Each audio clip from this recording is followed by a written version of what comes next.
हमारे यहाँ की कलेक्टर भ्रष्ट हैं, पैसा उनकी कमजोरी है, वो रुपया पैसा कमाती हैं। रीवा जिले के सिमरिया विधानसभा क्षेत्र से कांग्रेस विधायक अभय मिश्रा ने जिला प्रशासन विशेषकर रीवा कलेक्टर प्रतिभा पाल पर बेहद गंभीर आरोप लगाए हैं।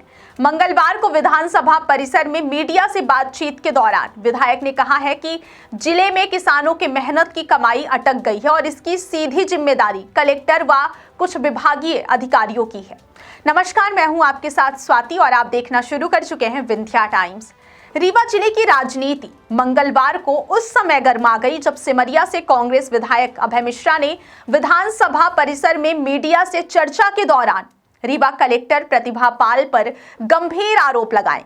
विधायक ने आरोप लगाया कि कलेक्टर न केवल भ्रष्ट हैं बल्कि उन्होंने गलत कार्यों के लिए आदमी पाल रखे हैं और किसानों की मेहनत का पैसा रोकने में सीधी भूमिका निभाई है।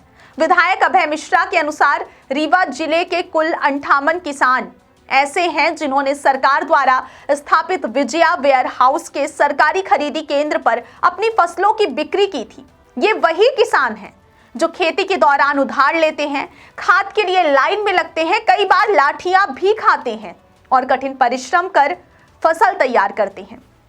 लेकिन विधायक के अनुसार सरकारी केंद्र पर फसल बेचने के बावजूद इन किसानों को आज तक उनका भुगतान नहीं मिला।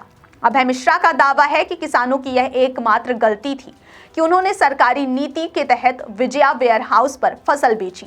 विधायक ने आगे कहा कि उपार्जन प्रक्रिया 3 पक्षों सहकारिता समिति प्रबंधक, वेयर हाउसिंग नागरिक आपूर्ति निगम की संयुक्त जिम्मेदारी होती है और इस पूरी उपार्जन समिति की अध्यक्ष कलेक्टर होती हैं। विधायक का आरोप है कि कलेक्टर ने इस पूरे नेटवर्क में अपने लोगों को बैठा रखा है जो उनके लिए अवैध रूप से पैसा वसूलते हैं।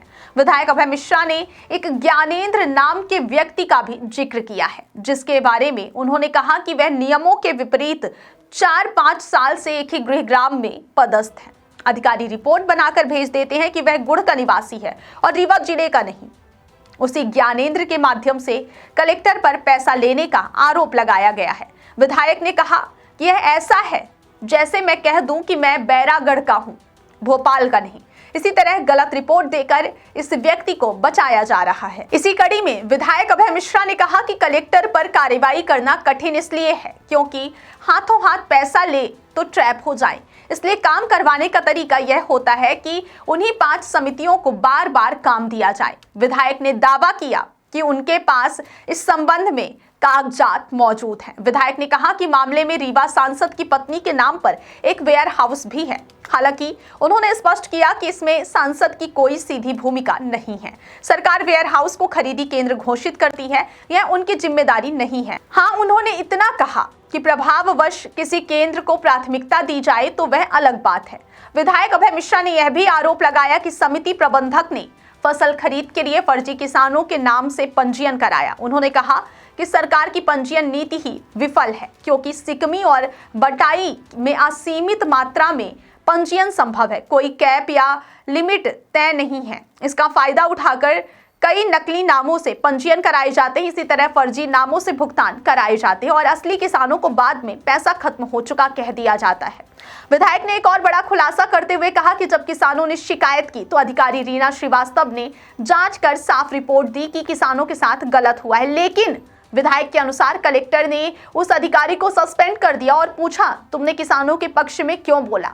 उसके बाद नई कमेटी बनाई गई लेकिन उस कमेटी ने किसानों से बातचीत तक नहीं की और समिति प्रबंधक के पक्ष में रिपोर्ट दे दी। विधायक अभय मिश्रा के अनुसार कलेक्टर ने उन 58 किसानों के नाम फसल खरीदी पोर्टल से डिलीट करवाए और कहा कि किसान झूठे हैं, उन्होंने कुछ बेचा ही नहीं। लेकिन जब स्थानीय स्तर पर हल्ला मचा और मामला बढ़ा तब कलेक्टर का रुख बदल गया और कहा किसान सही हैं, इन्हें पैसा दिया जाए। अब बड़ी समस्या ये है कि किसानों के नाम पोर्टल से हट चुके हैं, उनके लिए भुगतान की प्रक्रिया उपलब्ध नहीं है और सरकारी खाते में पैसा भी नहीं बचा है। विधायक का कहना है कि अब प्रशासन कहता है भुगतान डीएमएफ फंड या किसी अन्य फंड से कर देंगे, लेकिन बाकी अधिकारी कहते हैं कि जो पैसा तुमने खाया है वह यहाँ से क्यों दे। विधायक अभय मिश्रा ने कहा कि यह भ्रष्टाचार की कड़ी सच्चाई है कि मेहनत से फसल बेचने वाले किसान आज महीनों से अपने ही पैसों के लिए भटक रहे हैं। उन्होंने कहा कि किसानों की लड़ाई विधानसभा से सड़क तक लड़ेंगे। हमारे यहाँ की कलेक्टर भ्रष्ट हैं, पैसा उनकी कमजोरी है, वो रुपया पैसा कमाती हैं। हमारे यहाँ की कलेक्टर भ्रष्ट हैं, पैसा उनकी कमजोरी है, वो रुपया पैसा कमाती हैं। हमारे यहाँ की कलेक्टर भ्रष्ट हैं, पैसा उनकी कमजोरी है, वो रुपया पैसा कमाती हैं। हमारे यहाँ की कलेक्टर भ्रष्ट हैं, पैसा उनकी कमजोरी है, वो रुपया पैसा कमाती हैं।